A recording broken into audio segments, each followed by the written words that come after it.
Hey everybody, welcome back to Missing Not Forgotten.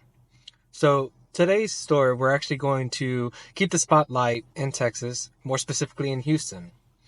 Before we get started, I want to just say thank you to everyone that is tuned in to the past Missing Not Forgotten videos.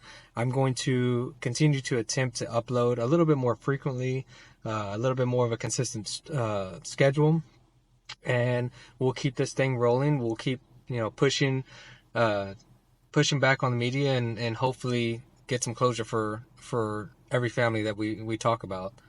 So without further ado, let's get into it.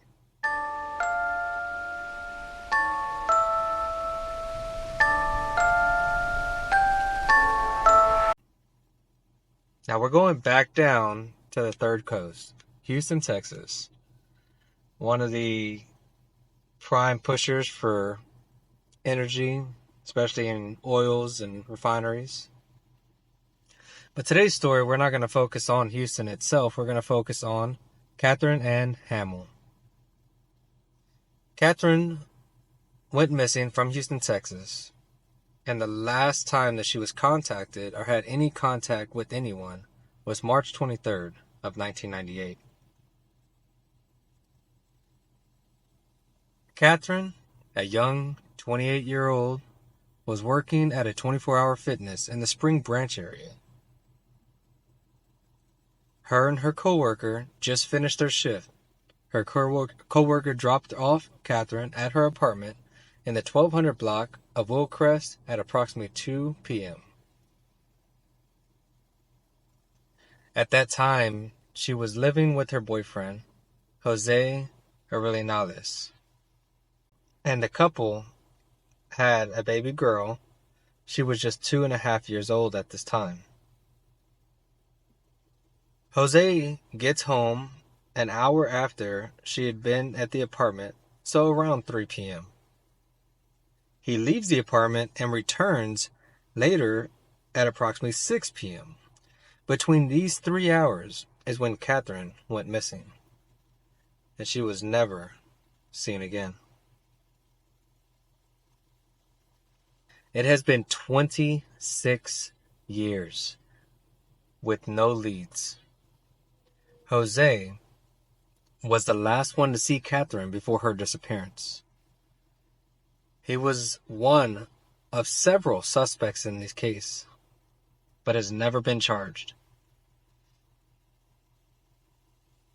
It has been said that Catherine and Jose, who had a rocky relationship, were heard having an argument at Nick's Sports Bar and Grill, a restaurant where Hammel worked part-time, the night before her disappearance.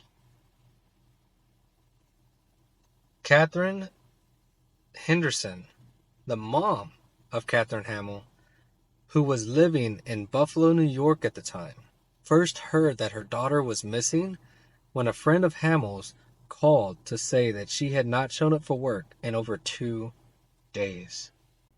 Henderson flew to Houston and spent about 6 months aiding in the search efforts to find her daughter. The first year of her disappearance, there was a widespread media, police attention, and helicopters. The case was labeled as a missing person since a body was never recovered. But Sergeant Paul Moultard of the Houston Police Department's homicide unit said it was investigated as a homicide since police do not believe Hammel would have left without her young daughter. As the years wore on, the case became one of many cold cases in the Houston Police Department archives.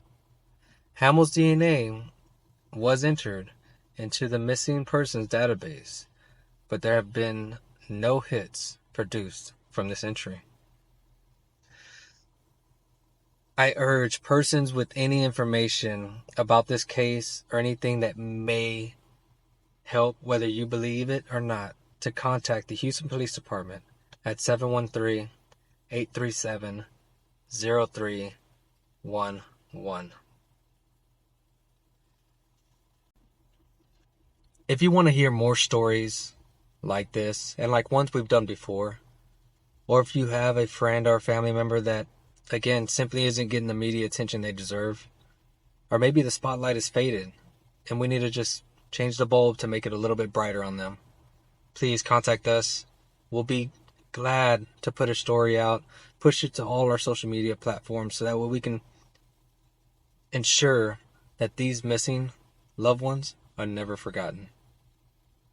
If you enjoyed the story, please be sure to leave a like, comment your thoughts on the video, or maybe if you have, again, some persons that you would like for us to do a story over, and make sure you subscribe. We want to make the world a better place, and one way that we believe we can do that is by doing these videos. So we appreciate all the support. Until next time, stay blessed.